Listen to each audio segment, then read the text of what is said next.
மத்தேயு அதிகாரம் 4. அப்பொழுது இயேசு பிசாசினால் சோதிக்கப்படுவதற்கு ஆவியானவராலே வனாந்தரத்திற்கு கொண்டு போகப்பட்டார். அவர் இரவும் பகலும் 40 நாள் உபவாசமாயிருந்த பின்பு அவருக்கு பசி உண்டாயிற்று. அப்பொழுது சோதனைக்காரன் அவரிடத்தில் வந்து, நீர் தேவனுடைய குமாரனேயானால் இந்த கல்லுகள் அப்பங்களாகும்படி சொல்லும் என்றான். அவர் பிரதியுத்தரமாக, மனுஷன் அப்பத்தினாலே மாத்திரமல்ல, தேவனுடைய வாயிலிருந்து புறப்படுகிற ஒவ்வொரு வார்த்தையினாலும் பிழைப்பான் என்று எழுதியிருக்கிறதே என்றார்.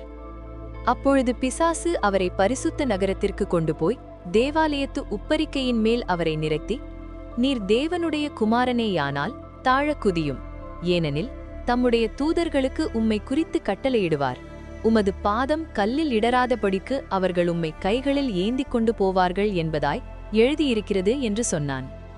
அதற்கு இயேசு, உன் தேவனாகிய கர்த்தரை பரீட்சை பாராதிருப்பாயாக என்றும் எழுதியிருக்கிறதே என்றார்.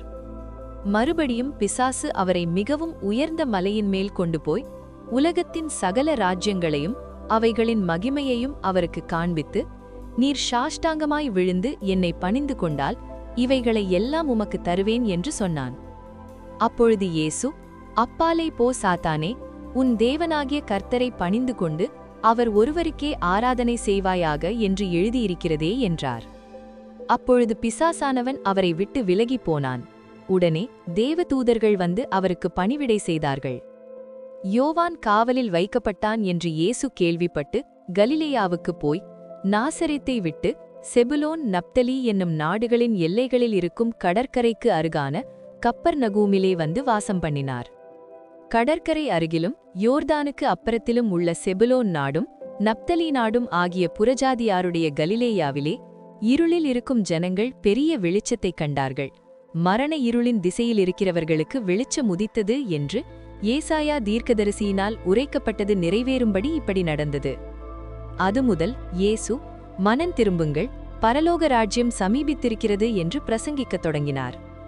இயேசு கலிலேயா கடலோரமாய் நடந்து போகையில் மீன் பிடிக்கிறவர்களாயிருந்த 2 சகோதரராகிய பேதுரு என்னப்பட்ட சீமோனும் அவன் சகோதரன் அந்திரேயாவும் கடலில் வலை போட்டுக் கொண்டிருக்கிறபோது அவர்களைக் கண்டு, என் பின்னே வாருங்கள், உங்களை மனுஷரை பிடிக்கிறவர்களாக்குவேன் என்றார். உடனே அவர்கள் வலைகளை விட்டு அவருக்கு பின் சென்றார்கள். அவர் அவ்விடம் விட்டு போகையில் வேறே 2 சகோதரராகிய செபெதேயுவின் மகன் யாக்கோபும் அவன் சகோதரன் யோவானும் தங்கள் தகப்பன் செபெதேயுவுடனே படவிலிருந்து தங்கள் வலைகளை பழுது பார்த்து கொண்டிருக்கிறபோது அவர்களையும் கண்டு அவர்களையும் அழைத்தார். உடனே அவர்கள் படவையும் தங்கள் தகப்பனையும் விட்டு அவருக்கு பின் சென்றார்கள்.